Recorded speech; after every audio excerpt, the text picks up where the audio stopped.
Mulai dipersilakan Yang Berhormat Macang. Bismillahirrahmanirrahim. Assalamualaikum warahmatullahi wabarakatuh. Tuan Yang Dipertua, sebagai rakyat yang taat setia dan diamanahkan untuk membawa suara rakyat Malaysia, khususnya warga Machang dan Kelantan, patut merafat sembah ke bawah duli Yang Maha Mulia Seri Paduka Baginda Yang di-Pertuan Agong yang ke-17, Sultan Ibrahim Ibni Almarhum Sultan Iskandar, atas titah yang disampaikan kepada Majlis Parlimen yang mulia ini. Saya juga ingin merakamkan ucapan dan sembah setinggi-tinggi penghargaan kepada As-Sultan Abdullah Riayatuddin Al-Mustafa Billah Shah Ibni Almarhum Sultan Haji Ahmad Shah atas khidmat bakti yang cemerlang baginda zahirkan sewaktu menjadi Yang di-Pertuan Agong. Tuan Yang Dipertua, tahun ini adalah tahun di mana negara, khususnya rakyat, sedang berdepan dengan situasi yang amat mencemaskan. Pada sekutu akhir tahun lalu, ekonomi kita hanya berkembang sebanyak 3%. Ini amatlah mengecewakan kerana momentum pada hujung tahun 2022, sewaktu Perikatan Nasional masih memerintah, masih amat kuat. Buktinya ialah purata pertumbuhan ekonomi sepanjang 2022 adalah 3.7%. Selain itu, laporan Bank Negara, DOSEM, melaporkan pelaburan asing bersih bagi tahun lalu merosot 47.1% di bawah kerajaan Madani. Dan ianya terus menjunam dari segi nilai ekspor merosot sebanyak 8% pada tahun lalu. Tatkala nilai ringgit mencapai tahap tercorot dalam sejarah berbanding dolar Amerika dan dolar Singapura. Sewaktu ekonomi perlahan, kita sepatutnya menyuntik lebih banyak dana untuk memacu ekonomi. Namun, kerajaan yang bankrupt idea dan bankrupt tunai ini menaikkan pula SST, cukai keuntungan modal, cukai transaksi dalam talian, rasionalisasi tarif elektrik dan lain-lain. Ini berpotensi menyebabkan ekonomi bergerak semakin perlahan. Ada juga yang kata ringgit yang lemah boleh membantu meningkatkan ekspor. Ini juga tahyul yang dijual oleh Menteri Pelaburan dan Perdagangan kita. Tahun lepas, ringgit jatuh, ekspor juga jatuh 8%. Semalam, kita dikejutkan dengan memorandum dalaman Goodyear Malaysia kilang di Shah Alam yang bertapak 50 tahun bakal gulung tikar.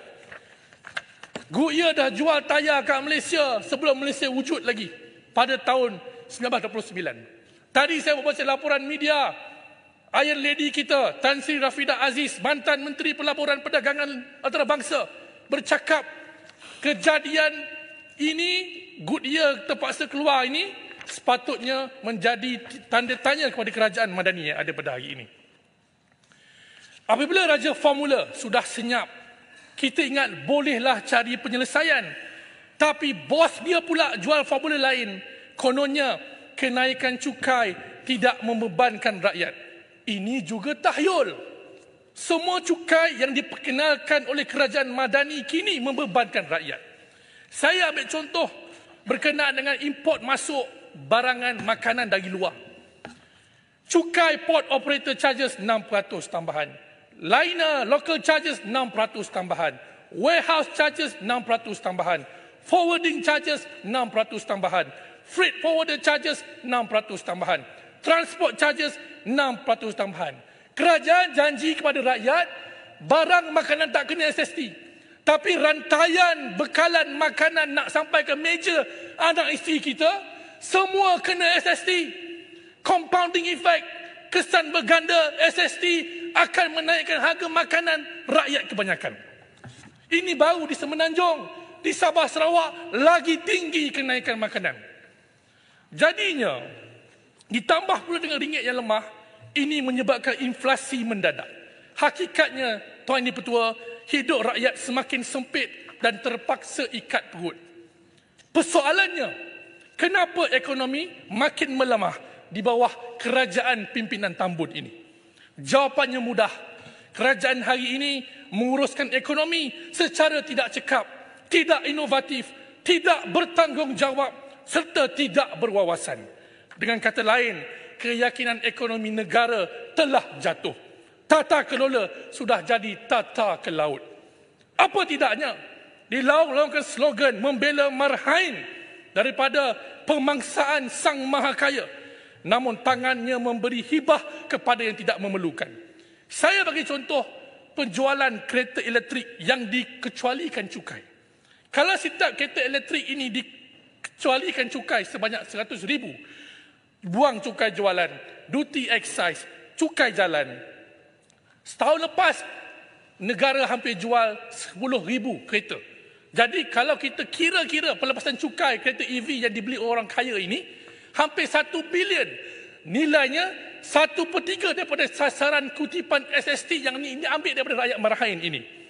Jadi kita kena faham, kalau kerajaan nak promosi, nak galakkan orang pakai EV, tak apalah, naiklah harga petrol, buat subsidi bersasar, biar orang kaya boleh bayar.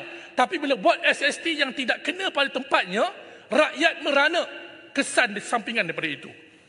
Bayangkan tuan-tuan, bayangkan tuan Yang Bertua, 1 bilion ringgit pelepasan cukai ini boleh bagi sarapan percuma kepada anak-anak kita di sekolah rendah. Bayangkan tuan Yang Bertua, mahasiswa kita boleh dapat pinjaman PTPTN atau beasiswa MARA dengan 1 bilion pelepasan cukai ini. Rupa-rupanya kerajaan ini mencukai yang miskin untuk subsidi yang kaya. Modal ekonomi songsang sebeginilah yang menyebabkan ekonomi negara cacar merba. Tuan Yang Bertua, walaupun kita dilarang bercakap tentang 3R, saya tetap nak sentuh 1R yang ini. Perdana Menteri kata jangan politikkan kejatuhan nilai ringgit. Dan beliau nampaknya tidak bimbang tentang ringgit.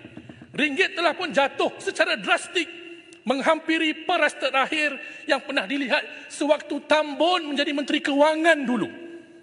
Ringgit yang lemah memberi kesan kepada kita semua, tak kira kerajaan terbangkang. Kerana negara banyak import barangan dari luar. Import makanan saja mencecah 76 bilion ringgit pada 2022. Ringgit yang lemah akan menyebabkan kos yang lebih tinggi untuk bahan import. Digandingkan dengan cukai yang lebih tinggi, kuasa beli rakyat pasti berkurangan dan terjejas teruk.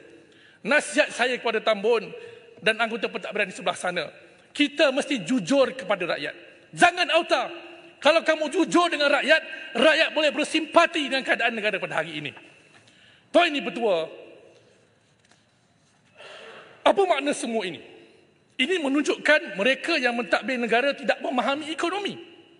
Tak tahu yang mana satu jantan, tak tahu yang mana satu betina, tak tahu yang mana satu di hadapan, tak tahu yang mana di belakang. Walaupun mempunyai begitu banyak penasihat-penasihat, jawatan-jawatan kuasa ekonomi, kabinet dan sebagainya, harga beras pun Tambun tak boleh buat keputusan. Sudah menjadi bahan jenaka buat rakyat di luar. Tuan Yang Dipertua, saya nak bagi nasihat pro bono kepada Tambun berkenaan dengan keyakinan ekonomi. Yang pertama, kenyataan bercanggah merapu oleh menteri-menteri tidak memberi keyakinan ekonomi. Melengah-lengahkan reformasi institusi tidak memberi keyakinan ekonomi. Memberi pengampunan kepada banduan yang masih berdepan putusan kes mahkamah sampai diskon beratus juta tidak memberi keyakinan ekonomi.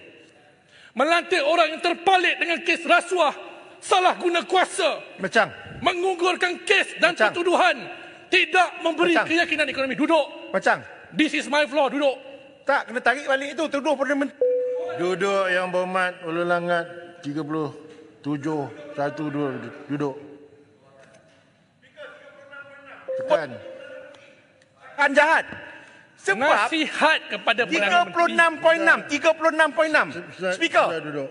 36.6. Dia sebut tadi tu, dia kata mengampunkan. Yang mengampunkan tu bukan Perdana Menteri. Yang mengampunkan tu Sri Paduka Baginda yang di Pertuan Agong. Dia kena tarik balik ni. Ini sangkaan jahat ni. Ini fitnah ni. Ini petua saya. Duduk. Duduk. Ini saya akan bagi petua. Saya akan bagi petua. Duduk. Yang Berhormat Ulul Langat. Okey, saya duduk. Duduk. Baik, ini petua saya. Buka peraturan 26, buka peraturan 27.3, buka peraturan 17, buka peraturan 18.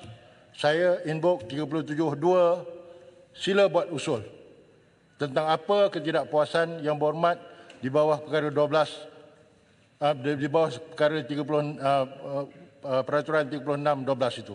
Sekian. Teruskan.